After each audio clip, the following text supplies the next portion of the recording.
Correct me if I'm wrong, setahu aku quiet quitting itu ketika ada seseorang yang, membatasi ruang kerjanya gitu. Jadi dia nggak mau, lebih dari scope atau waktu yang dia seharusnya berikan gitu. Menurut aku quiet quitting itu adalah, di mana sikap karyawan itu tuh cuman hanya mengerjakan tugas dari atasannya saja tanpa ada inovasi sama sekali. Jadi, hanya sebatas, melakukan tugas minimum saja tanpa adanya upaya tambahan gitu. Nah, fenomena quiet quitting ini adalah ketika seorang karyawan bersikap pasif secara diam-diam sehingga dia ini seakan-akan sudah bukan merupakan bagian dari perusahaan. Mmm, Mungkin beberapa kali pernah ya, cuman seringnya mungkin, lihat orang sih bukan kayak aku gitu. Kalau dari pengalaman aku sendiri itu, kenapa aku melakukan quiet quitting itu sebenarnya karena lingkungan pekerjaan aku tuh yang ibaratnya kurang baik dan kurang mendukung seorang intern untuk membuat inovasi baru. Jadi dari lingkungan pekerjaan sendiri itu, terutama dari staff-staff yang membantu intern itu sangat berpengaruh kepada sikap quiet quitting dari seorang intern, terutama di bidang desain interior.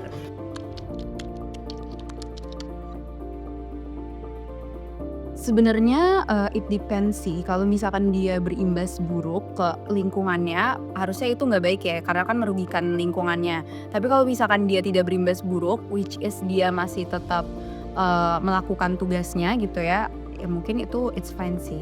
Saya sendiri sebagai talent acquisition merasa ini sikap yang kurang baik atau negatif untuk dimiliki karena hal ini tidak hanya merugikan perusahaan tetapi juga merugikan teman-teman sebagai karyawan. Kenapa? Karena teman-teman akan ketinggalan sejumlah update dan juga ketinggalan sejumlah program yang ada di perusahaan. Menurut saya sebagai talent acquisition, apabila ada orang-orang di sekitar saya yang melakukan quiet quitting, maka saya akan menyarankan sejumlah program development atau program pengembangan yang bisa menarik karyawan-karyawan untuk kembali engage dengan perusahaan.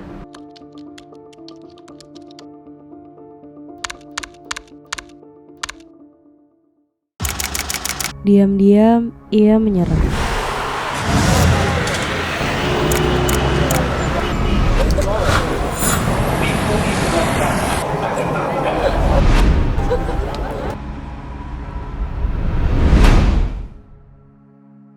Tidak berhenti bekerja, tetapi menjadi secukupnya.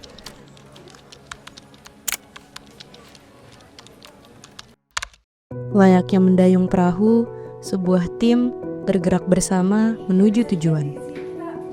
Ada yang mendayung dengan semangat penuh, membawa energi positif, dan juga komitmen yang tidak tergoyahkan. Mereka memastikan perahu tetap melaju, tak peduli seberapa deras arus di depannya. Ada yang duduk di perahu, fisiknya hadir, tapi jiwanya kosong. Mereka mendayung secukupnya hanya agar perahu tetap bergerak. Kadang mereka tetap mencapai batas yang diharapkan, bukan karena usaha, tapi karena arus orang lain. Beberapa lainnya ada yang berhenti mendayung, bahkan mendayung ke arah berlawanan, bagaikan membuang jangkar agar perahu berhenti menuju arah yang diinginkan. Penuh beban, fisiknya lelah, pikirannya tertekan, terjebak dalam ketidaknyamanan yang ia ciptakan sendiri. Mereka hadir tanpa gairah, tanpa inisiatif, tanpa semangat yang dulu menyala. Seperti api yang meredup, hilang perlahan. Bukan tanpa sebab, ia redup karena faktor yang mengelilingi dan mengisi diri.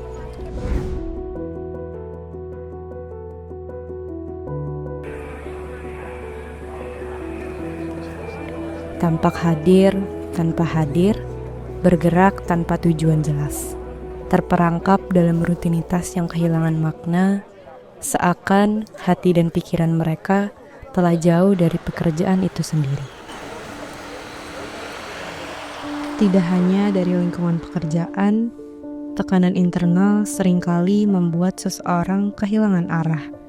Ketika semangat memudar, yang tersisa hanyalah rutinitas.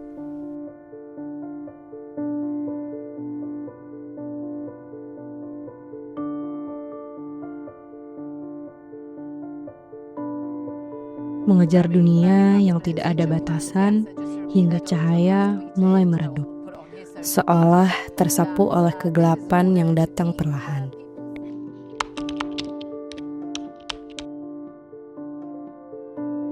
Kehidupan yang terpampang indah di layar kaca, seakan segalanya berjalan sempurna, tanpa beban, hanya harmoni yang menari dalam keseimbangan.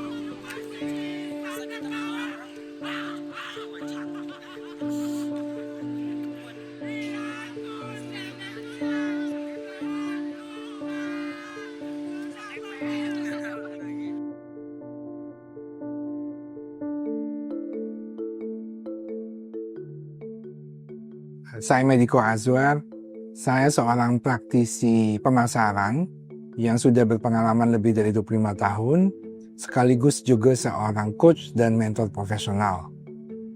Dalam profesi saya sering menemui berbagai macam fenomena di dalam pekerjaan, dan akhir-akhir ini juga muncul satu fenomena yang sering disebut sebagai quiet quitting. Quiet quitting itu adalah satu kondisi di mana seseorang masih terus mengerjakan pekerjaannya secara rutin, namun hasil yang diberikan itu tidak maksimal. Ya, secara fisik orang tersebut masih berada mengerjakan pekerjaannya, tapi secara mental, secara soul, energinya tidak maksimal. Sehingga inspirasi yang diberikan, inisiatif yang diberikan itu tidak sesuai dengan kemampuan yang dia punya. Dalam framework engagement, kondisi quiet quitting ini sering kita sebut sebagai tidak terlibat atau disengage, atau mereka ini berada di dalam zona kuning. Ya, salah satu pelajaran penting yang saya dapat adalah bagaimana kita bisa menciptakan satu budaya dan kondisi pekerjaan yang bisa mendukung karyawan. Misalnya adalah misi serta tujuan itu cukup jelas. Ya. Kemudian bagaimana kita menciptakan lingkungan serta ekosistem yang saling percaya. Ada terjadi pembicaraan yang open, kemudian juga orang cukup bebas untuk mengungkapkan pendapatnya tanpa merasa harus dibully atau direndahkan. Kemudian juga bagaimana apresiasi serta penghargaan diberikan secara cukup transparan, ya. Dan orang bisa merasakan bagaimana apa yang dia lakukan itu bisa dihargai, ya. Jadi itu beberapa hal yang penting yang perlu dipikirkan. Sebagai seorang coach, saya biasanya melontarkan pertanyaan kepada klien saya bila mereka berada dalam situasi seperti ini. Jadi, apa yang mereka rasakan misalnya, berada dalam kondisi quiet quitting. Apa sebenarnya yang mereka inginkan dalam hidup dan juga karir mereka. Dan menyadari apa yang mereka inginkan, kemudian juga menyadari apa yang mereka hadapi sekarang, mereka juga diharapkan untuk bisa memutuskan apa yang ingin mereka lakukan. Jadi pertanyaan-pertanyaan ini akan berguna buat mereka sendiri memilih opsi yang terbaik buat mereka.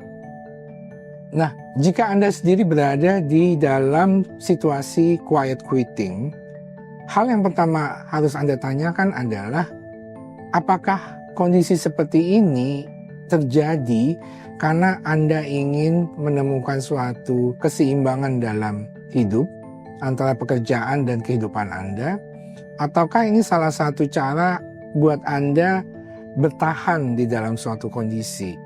Berbagai pilihan bisa Anda pilih saat berada di kondisi quiet quitting. Anda bisa tetap memilih berada di kondisi ini, berarti Anda menjalaninya seperti biasa, dengan resiko bahwa Anda tetap tidak happy. Kemudian Anda juga bisa punya resiko untuk tidak mengeluarkan performa Anda yang maksimal, sehingga kinerja Anda bisa dianggap biasa-biasa saja, dan kondisi bisa juga menjadi semakin memburuk bila perusahaan tidak menghargai Anda. sehingga Anda bisa juga jatuh ke dalam zona merah dari zona kuning, yang membuat Anda biasanya akan lebih terpuruk lagi. Nah, bisa juga dengan refleksi dan tindakan yang tepat, Anda akan bisa pindah ke zona hijau, di mana Anda akan mengubah beberapa perilaku dan kebiasaan Anda yang bisa membuat Anda bisa memaksimalkan kemampuan Anda dan beradaptasi dengan situasi dan budaya yang ada. Sehingga Anda bisa pindah ke zona hijau dan tentunya Anda bisa jadi lebih happy. Atau lebih ekstrimnya, Anda bisa keluar dari pekerjaan, memutuskan satu perjalanan hidup yang baru yang menurut Anda lebih pas dengan apa yang Anda inginkan. Ini seperti adalah Anda meredefinisikan tujuan hidup Anda yang baru dengan satu kegiatan yang baru. Quiet quitting itu bukanlah suatu akhir dari perjalanan. Buat saya yang terpenting adalah bagaimana kita memahami apa yang sebenarnya kita inginkan dalam hidup kita, apa yang sebenarnya kita sedang hadapi, dan apa yang harus kita lakukan bila kita berada di dalam situasi ini dalam mempertimbangkan apa yang terbaik buat kita dan tentunya dengan juga apa yang terbaik buat orang-orang yang kita pedulikan.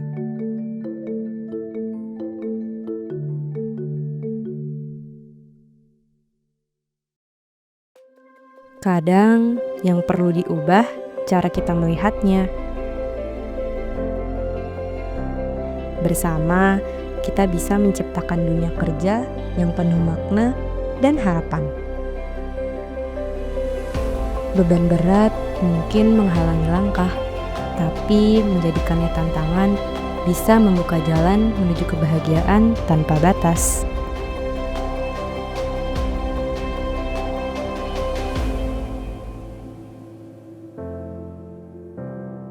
Pada akhirnya, kita tidak bisa memiliki segalanya.